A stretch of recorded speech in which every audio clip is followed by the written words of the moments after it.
Obrigado, hein? Bem, são 14 horas mais 30 minutos e como nós já havíamos anunciado, o nosso convidado já está conosco, Dr. Júlio Moraes Oliveira, ele que é professor, advogado. Professor Júlio, seja muito bem-vindo aqui ao nosso programa, muito obrigado por aceitar o nosso convite e boa tarde para o senhor, Dr. Júlio. Boa tarde, Walter. Eu que agradeço o convite mais uma vez. Está me ouvindo bem? Estou tranquilo, ouvindo muito bem. E é sempre muito bom tê-lo aqui no programa, tá bom, doutor Júlio? E vamos... Eu que agradeço. Então vamos nós aqui ao tema, ao assunto, doutor Júlio, é a questão dos apagões, né? Muitas regiões hoje vêm enfrentando aí período chuvoso, quer dizer, até no período seco os apagões também acontecem, os apagões no fornecimento de energia elétrica. Então temos indústrias, temos comércio, temos também residências, temos também setor que cuida de saúde, os hospitais, clínicas, enfim. Quando isso acontece, a pessoa se sente realmente prejudicada no seu labor, ou seja, no seu trabalho, no seu fornecimento, no acondicionamento também do seu produto. Quando isso acontece, como juntar provas para poder, de certa forma, responsabilizar aí o órgão que fornece a energia por conta dos prejuízos, doutor Júlio? Bom, Walter, a gente tem hoje no Brasil a Resolução 1000 da ANEEL que regulamenta esses ressarcimentos dessas interrupções de fornecimento de energia elétrica. Isso tem acontecido com muita constância aqui no Brasil, principalmente no estado de São Paulo, né? Então a gente tem uma série de possibilidades que o consumidor aí pode procurar para poder tentar resolver esse problema. A primeira opção que a gente tem na resolução da ANEEL é a possibilidade de desconto proporcional do tempo que ficou suspenso o serviço na próxima conta. Isso é feito normalmente de forma automática. Então, imagina que uma concessionária tenha deixado os consumidores por 5 horas sem eletricidade. Então, tecnicamente, a concessionária tem que descontar essas 5 horas na próxima conta desses consumidores.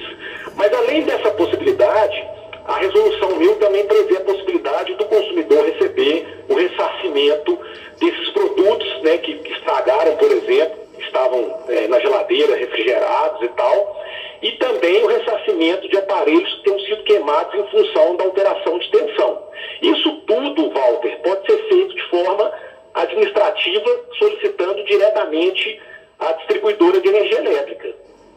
Entendi, perfeito. Agora, essa questão do desconto, né? Ou seja, a energia ficou, de certa forma, 5 horas sem ser fornecida e, de repente, na próxima conta vem ali o desconto. Mas e os prejuízos em que a pessoa sofreu? O seu refrigerador, que os produtos perecíveis acabaram, de alguma forma, não perecíveis sendo destruídos, como também outros prejuízos em medicamentos. Quer dizer, essa seria uma conta à parte, doutor Júlio? Sim, na verdade, a resolução também prevê a possibilidade de ressarcimento de aparelhos queimados também, tudo de forma administrativa. Uhum. É claro que se o consumidor não conseguir resolver isso diretamente com a concessionária, aí a solução é procurar o Poder Judiciário para receber a indenização por esses equipamentos. A questão, por exemplo, também de indenização por dano moral, né, ou dano material que tenha acontecido em função, né, da ausência desse fornecimento de energia, a depender da hipótese, também demandaria uma ação judicial. Situações em que o consumidor tem, por exemplo, um aparelho queimado, que ele tem lá toda a documentação desse aparelho, consegue comprovar que esse aparelho foi queimado em função, né, dessa oscilação de energia, ele consegue resolver administrativamente. Se ele não receber administrativamente, ele vai atrás do Poder Judiciário para poder receber, além, né, do valor do produto, dano moral ou dano material que ele tenha sofrido em função, né, dessa ausência de energia elétrica. Você pode imaginar, por exemplo, Walter, imagina uma pessoa que tinha festa programada, um show programado para o período ali em que houve essa interrupção. Uma festa de casamento. Isso. Ela vai ter um prejuízo financeiro com relação a isso, né? E às vezes isso é até difícil de calcular num primeiro momento, e aí provavelmente essa pessoa vai ter que se socorrer do Poder Judiciário para conseguir fazer esse ressarcimento aí. quando o senhor fala, né, uma solução de forma administrativa, ou seja, a pessoa chegar, no caso na fornecedora da empresa, né, que fornece energia, apresentar, portanto, ali o seu prejuízo e ali conversar e negociar e ver o que né, enfim, esperar por uma solução. Quer dizer, só vai à justiça quando dessa forma não vier o entendimento, doutor Júlio? Não. No caso da queima de aparelhos e de produtos, conseguir isso administrativamente com a própria distribuidora. Sim. Agora, quando você quer solicitar o dano moral em função, né, da ausência do fornecimento de energia elétrica, aí já vai ser necessário ingressar com uma ação no Poder Judiciário.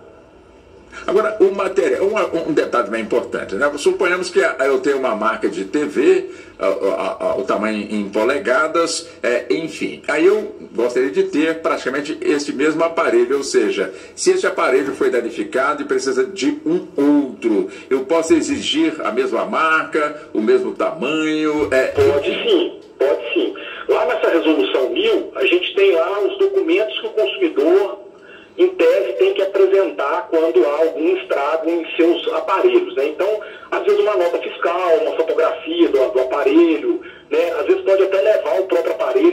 Tem algumas distribuidoras que têm essa possibilidade de você levar o aparelho, e aí eles vão fazer uma análise disso, mas o consumidor tem direito de receber um aparelho semelhante, similar àquele que foi danificado, com certeza. Perfeitamente. Quer dizer, é uma situação realmente que chama, portanto, bastante aí a atenção, no caso, quer dizer, perícia, essas questões assim, e outra questão, agora focando o lado, portanto, aí, da fornecedora de energia, ela pode alegar, olha, por conta de uma força da natureza, ou seja, uma chuva muito forte, um raio que caiu não sei aonde, ali perto e queimou, quer dizer, esses acidentes provocados pela natureza, como enchentes, desmoronamentos, chuva forte e outras coisas mais, de certa forma, alivia ou pode ser considerado como aí uma ausência de culpa de quem fornece essa energia e que causou, portanto, esse apagão, doutor Júlio? Walter, em tese, a distribuidora pode alegar isso sim, né? Mas aí, se o consumidor não ficar satisfeito com a resposta ou com o comportamento da distribuidora, aí é o Poder Judiciário que vai dizer se aquilo era responsabilidade ou não dela.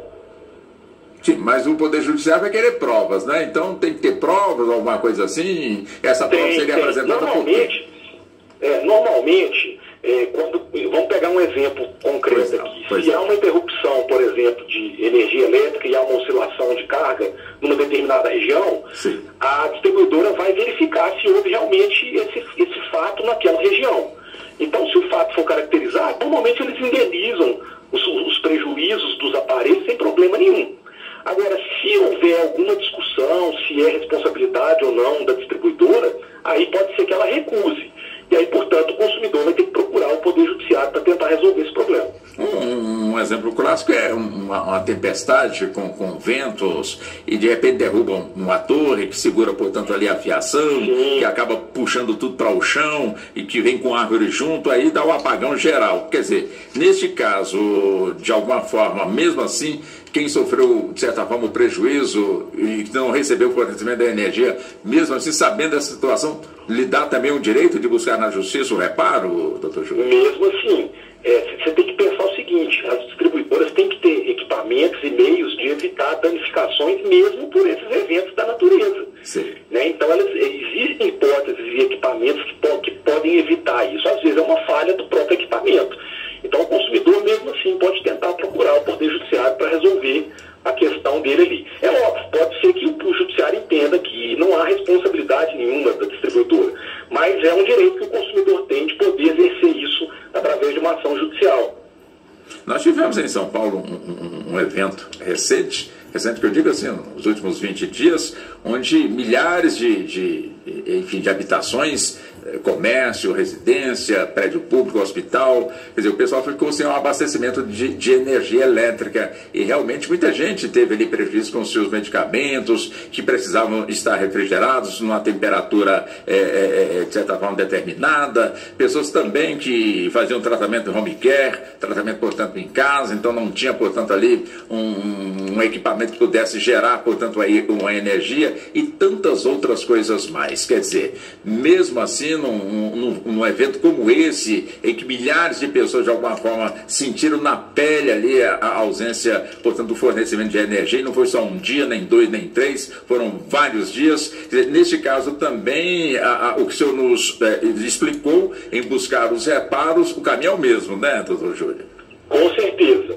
O artigo 22 do Código de Defesa do Consumidor, ele fala que o fornecedor de produtos e serviços, nos serviços públicos, no caso, né, ele tem que, os serviços essenciais têm que ser contínuos. Então, se há uma interrupção do serviço, independente da causa dessa interrupção, isso, de certo modo, pode gerar o dever de indenizar todos os consumidores que tenham sido atingidos por essa interrupção, tá? Perfeito. Bom, o importante é como disse o senhor, né? Qualquer dúvida tem a resolução 1000 da Enel, ou Enel, aliás, da ANEEL, ANEEL, né? Onde as pessoas podem ali buscar nessa resolução todas as explicações, né, doutor Júlio? Com certeza. É muito simples. E aí depende muito de cada distribuidora, tá? Então, essa forma de se fazer a solicitação do ressarcimento de danos, sim, cada distribuidora tem a sua, né? Mas a resolução fala, inclusive, que tem que ter a opção de atendimento presencial, atendimento por telefone e atendimento online. Então, nessa parte administrativa, as distribuidoras têm que dar à disposição dos consumidores essa possibilidade de pedir o ressarcimento. Se o consumidor não ficar satisfeito, não gostar do ressarcimento, ou ter uma recusa da própria distribuidora, aí ele pode procurar o Poder Judiciário, os órgãos de defesa do consumidor, para tentar receber esse ressarcimento de uma outra forma.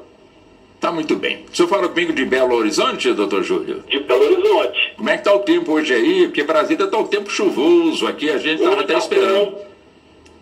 Hoje está bom aqui, ontem choveu muito aqui, mas hoje está um tempo limpo, tá bom. A chuva aí na capital, quando ela chega mansa, né? Não causa estragos não, né, doutor Júlio? Não, causa muito. Aqui qualquer chuva, em grande proporção, mesmo que seja, né, um período curto ali, estraga bastante a cidade. A cidade toda de concreto, né? Então não tem como não estragar. E causa apagão de vez em quando? De vez em quando também acontece apagões aqui também, em função de chuva também. Imagino. Doutor Júlio, foi um prazer ter realizado a entrevista com o senhor. Quero agradecê-lo pela atenção que o senhor sempre tem aqui conosco. Tá bom, doutor Júlio? Eu que agradeço mais uma vez aí participar do programa. Sempre uma honra para mim. Opa, para nós também. Uma boa tarde para o senhor. Muito obrigado, doutor Júlio. Boa tarde. Boa tarde. É isso aí, né? Então, o pessoal sentiu